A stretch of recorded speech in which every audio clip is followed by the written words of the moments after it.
Merci de nous suivre sur Acteur Public TV et ici au Salon des maires, puisque vous le savez, Acteur Public TV s'est installé au cœur du Salon des maires et des collectivités locales sur le stand de l'UGAP pendant ces 3 journées intenses de débats. Et on va maintenant s'intéresser aux enjeux de la mobilité décarbonée avec un exemple, celui du maintien des lignes ferroviaires secondaires grâce à des capteurs et à l'intelligence artificielle. C'est tout l'objet d'un projet qui s'appelle Simon, porté par l'INP Bordeaux. Et nous avons 4 intervenants sur ce plateau, à commencer par Pierre Melchior. Bonjour. Bonjour. Vous êtes précisément professeur à Bordeaux INP, qui est un regroupement d'écoles d'ingénieurs. Et puis vous êtes également chercheur à l'IMS. Merci d'être avec nous. On va approfondir ce sujet du projet Simon dans un instant. À vos côtés, Fadela Kaldi, bonjour. Enchantée. Merci d'être sur le plateau. Vous êtes directrice de projet en charge du département achat-service, offres financières et innovation à l'UGAP. Merci d'être avec nous. À vos côtés, Julien Hautmanière, bonjour. Bonjour. Vous êtes directeur de projet gouvernance des données et territoires au CEREMA. Exactement. Merci d'être présent. Et puis Frédéric Mandin, bonjour. Bonjour. Vous êtes directeur technique innovation chez SCC France. Vous allez nous dire dans un instant comment SCC France est intervenu aussi sur ce type de projet. Mais Pierre Melchior d'abord, on va s'intéresser donc à ce projet Simon qui vise à améliorer la maintenance prédictive des lignes ferroviaires secondaires. Quel était le constat de départ qui a motivé le lancement de ce projet dans le cadre de France 2030 Voilà, donc il s'agit en fait d'un projet qui s'inscrit dans le cadre de France 2030 et plus précisément des projets Corifères qui visent à développer le développement de l'innovation autour du rail. Et si on veut développer le transport bas carbone comme le rail, ça nécessite de développer la maintenance des lignes territoriales, notamment ce qu'on appelle les lignes fines de desserte de territoire. Et donc pour développer ces lignes et pour développer leur usage, il faut développer la maintenance et plus précisément essayer d'avoir de la maintenance plutôt prédictive. C'est-à-dire en fait essayer de prévoir quand est-ce qu'il faut faire de la maintenance de façon à planifier les besoins et planifier aussi les budgets qui vont avec. Voilà. Et donc dans ce cadre-là, comme on est enseignant-chercheur, on a déposé un projet et avec différents partenaires académiques et industriels.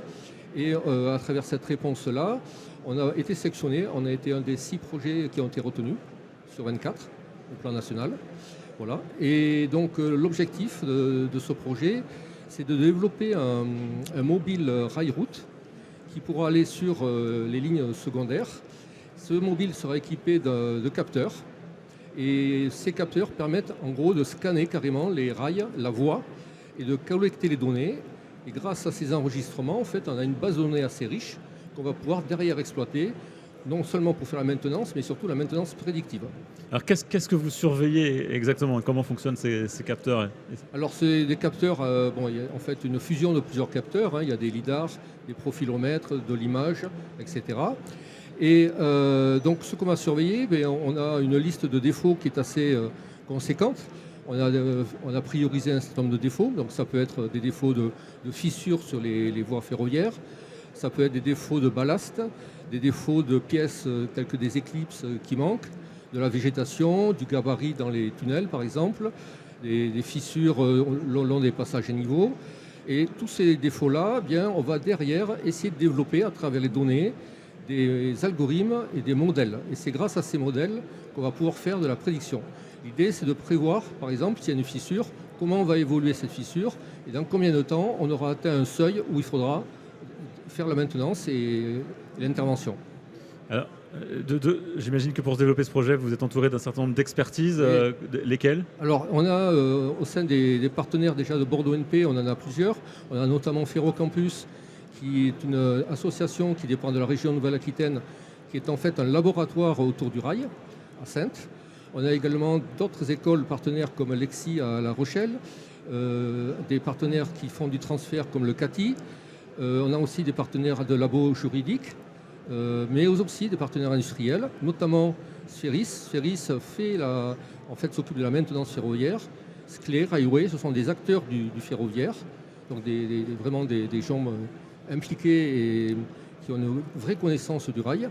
Et également, bien sûr, on a un acteur qui développe les capteurs qui s'appelle Viapix, qui permet justement ce capteur de scanner la route, scanner le rail et de collecter les données. Vous avez travaillé, vous étiez accompagné pour ce projet également avec SCC France. Frédéric Mandin, comment vous êtes intervenu sur ce projet? Eh bien nous, au départ, on discutait avec Viapix notamment sur plutôt de l'audit routier, c'est-à-dire le bitume finalement, sur des solutions beaucoup plus légères et qui ont besoin de beaucoup moins de précision, sur des véhicules, ça peut être sur des vélos. Et là, effectivement, quand les équipes de Pierre sont venues nous voir en nous parlant de véhicules rail-route, de précision millimétrique, de lidar, on a eu un gros challenge avec Viapix pour identifier finalement le capteur, mais les capteurs, parce qu'il y en a toute une série, leur précision, où il fallait les sourcer, donc on essaye de sourcer au maximum près de chez nous.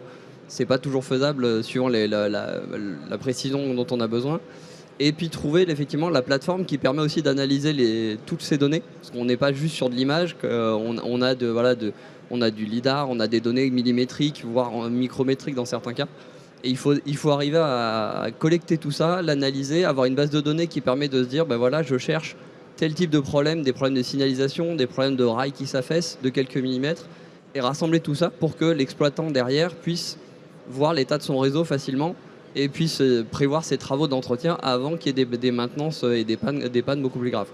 Est-ce que l'IA joue un jeu dans l'analyse de ces données? Bien sûr, elle intervient à plusieurs niveaux. Déjà au niveau de l'analyse pour détecter simplement sur de l'image, par exemple, à quel endroit la végétation est en train de prendre la voie, le pas sur la voie, ou détecter quels sont les éléments qui sont anormaux sur un rail ou sur un ballast. Et aussi au niveau usage derrière de ces données, l'IA permet de détecter dans l'ensemble quelles sont les anomalies sur des mesures plus globales. Quand je fais des mesures millimétriques sur des centaines de kilomètres, laquelle est bonne, laquelle est mauvaise, sans fixer des limites dures en fait. Détecter une anomalie dans un flux de données. Alors Julien, de toute manière, on le voit quand on évoque cette problématique, évidemment l'idée derrière tout ça, c'est de maintenir des lignes secondaires, donc de développer un réseau ou de maintenir un réseau de mobilité décarboné. Quels sont les enjeux autour de la mobilité durable finalement? Ouais, donc, la mobilité, c'est un des secteurs d'activité sur lequel intervient le CEREMA. Et effectivement, ce qu'on observe, c'est des défis qui sont axés autour de trois axes principaux. C'est la transition écologique et la décarbonation, la santé publique et plus largement la qualité de vie, notamment dans les milieux urbains, et également la résilience et l'adaptation face aux risques naturels. Alors plus globalement, c'est le type de données qui est récolté là. Il y a d'autres évidemment données qui sont récoltées sur d'autres types de projets. Est-ce que ça peut alimenter une base nationale et servir ensuite à établir une cartographie nationale des dispositifs routiers ou des dispositifs ferroviaires? Ouais, le CEREMA, en tant qu'expert technique dans ce marché, on essaye justement avec les partenaires de faire en sorte que les données qui sont produites dans le cadre de ce marché, et donc avec tous les cas d'usage, tous les capteurs qui existent, ça fait vraiment une grande quantité de données qui vont être collectées, faire en sorte que ça puisse alimenter la connaissance nationale. Et donc c'est ce qu'on essaie de faire par exemple sur le covoiturage. Un des cas d'usage du marché, c'est le covoiturage, donc avec des caméras qui peuvent être déployées. Et il y a un observatoire du covoiturage qui a été fait au niveau national, opéré par le CEREMA. Et le but, c'est que les données qui sont collectées dans le cadre de ce marché, elles puissent alimenter directement, automatiquement, cet observatoire du covoiturage, parce que justement, on a une difficulté à avoir des données à une échelle territoriale. On a des données à peu près à l'échelle nationale, interrégion, mais par contre, à l'échelle d'une commune, d'un bassin de vie, c'est là où on aura moins de données actuellement. Donc ça, vous avez dit que c'est un marché qui a été fait avec donc Territoire de demain, c'est ça? Alors ça, le cas d'usage covoiturage est dans Territoire de demain, et ce qu'on essaie, c'est de faire en sorte que, limite, ça ne se voit pas pour le client final, que ce soit transparent pour lui, qu'il soit au courant, mais que les données qui sont collectées puissent alimenter cet observatoire national. Très concrètement, comment ça fonctionne? Ça, c'est un dialogue avec les intégrateurs et derrière les fabricants des caméras, des objets connectés, faire en sorte que les données soient décrites de la bonne façon, syntaxique, technique, etc. Et qu'il y ait des connecteurs qui puissent être mis en place pour que les données puissent alimenter cet observatoire national. Il faut ensuite mutualiser les données pour qu'elles puissent être exploitées au niveau national. Exactement. Fadela Khaldi, vous travaillez précisément sur l'offre dont on vient de parler de l'UGAP qui s'appelle Territoire de demain. Quelles sont les solutions de mobilité intelligente qui sont proposées dans cette offre? Alors, sur le catalogue dans son ensemble, on a une soixantaine de solutions et rien que sur la mobilité, on en a presque 20 à 30% des solutions sur la mobilité. Ce qu'il faut savoir sur ce marché, qui a en fait, c'est un outil de marché qui vise à s'adapter à chaque projet. Donc là, il y avait déjà le défi entre l'audit qu'on avait prévu initialement au niveau de la voirie et qui se retrouve maintenant décliné sur l'audit de rail. Donc c'est cette capacité d'adaptation spécifique au projet. Et ça, c'est absolument important. Et c'est grâce effectivement à cet outil de marché public qui est assez agile. Ça, c'est un premier élément. Le deuxième élément, peut-être aussi qui est extrêmement important, et on le voit bien avec nos partenaires, c'est l'accélération. C'est concrètement rendre possible ce projet dans un délai qui est compatible avec les besoins d'optimisation, de gestion. Donc c'est vraiment ces deux volets, adaptation, sur mesure au marché, accélération du projet, et puis grâce, je vais peut-être utiliser un troisième A, j'en avais deux, je vais en utiliser un troisième, c'est agrégation d'expertise. Parce qu'on voit bien que pour répondre aux besoins là, précis là, du projet, si on n'agrégeait pas un ensemble d'expertise, on ne pourrait pas adresser une solution complète, une solution globale. Or, le défi pour les secteurs publics, c'est bien évidemment de pouvoir accompagner sur une solution globale. Donc, précisément, vous accompagnez régulièrement des collectivités locales, territoriales, dans différents projets de mobilité notamment. Quels sont leurs enjeux globalement quand on parle de mobilité durable, décarbonée? Les enjeux, c'est transition environnementale, transition numérique, parce qu'avec la data, on le voit bien, c'est un nœud central. C'est des enjeux aussi d'optimisation, c'est-à-dire tout ce qui est fait en prévention permet des économies de coûts pour les acteurs publics. Donc en fait quelque part, les enjeux de territoire de demain, on les décline sur les enjeux de nos clients publics. Ils sont les mêmes, l'optimisation, l'efficacité des solutions, la durabilité des solutions aussi.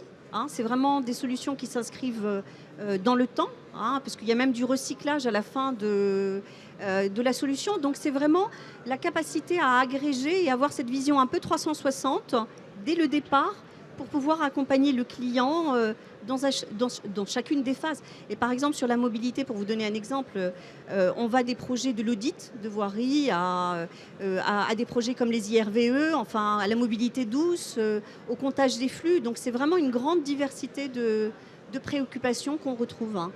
Pierre Mielchor, à l'instant, on évoquait l'enjeu aussi des coûts. Quels sont les premiers résultats finalement du projet que vous avez mis en place sur les voies secondaires? Est-ce qu'il y a une optimisation des coûts justement sur l'entretien? L'objectif de ce projet, donc, c'est un mobile à bas coût, justement, contrairement aux solutions déjà existantes. Et donc concrètement, la semaine prochaine, on passe à la livraison aux essais. Donc on aura déjà un premier essai grandeur nature avec des tests qui nous permettront déjà d'alimenter nos bases de données pour nos modèles d'IA. Donc on parle de modèle d'IA. Il y a 4 thèses en cours autour de ce sujet pour développer le modèle, pour détecter les défauts. Donc on attend les résultats finaux. Après, c'est un projet encore sur 3 ans. Alors justement, si on regarde un peu plus loin encore, à 5 ans, quelle est l'ambition pour ce projet? Est-ce qu'il y a aussi des enjeux de réplicabilité? Est-ce que vous pouvez le proposer à d'autres territoires? Et on vous peut-être mettre sous la question d'ailleurs. Grâce à l'expérience qu'on va avoir, et notamment à travers Ferrocampus, ça va être une expérience sur le territoire Nouvelle-Aquitaine. Mais les acteurs du ferroviaire qui sont impliqués dans le projet vont pouvoir intégrer aussi dans leur expertise ces modèles pour leur utilisation quotidienne, dans la maintenance Et donc l'objectif après, c'est de pouvoir dupliquer ce mobile rail-route avec ce capteur et l'utilisation de ces modèles, tout à fait. Un mot sur la réplicabilité aussi, oui, Fadela Khaldi. C'est extrêmement important parce que c'est le passage à échelle justement. C'est de dire comment d'un savoir-faire au niveau d'une région, au niveau d'un territoire, on est capable de décliner ça sur le niveau national. Donc oui, je rejoins complètement ces propos. Et Frédéric Mandin, je vous ai vu acquiescer aussi tout à l'heure sur cette question-là. L'enjeu de passage à l'échelle, il est vrai pour tout le type de projet dans les territoires. Et là, c'est un projet exemplaire qui peut être répliqué ailleurs. Oui, c'est exactement l'idée. On est quelque part industriel. Notre objectif, c'est pas de faire un seul projet, c'est d'en faire plein. Et on s'appuie effectivement avec Viapix, notre partenaire commun, pour avoir la solution. Ces solutions existent déjà à des degrés moindres que ce qui est en train d'être travaillé par l'INP, évidemment.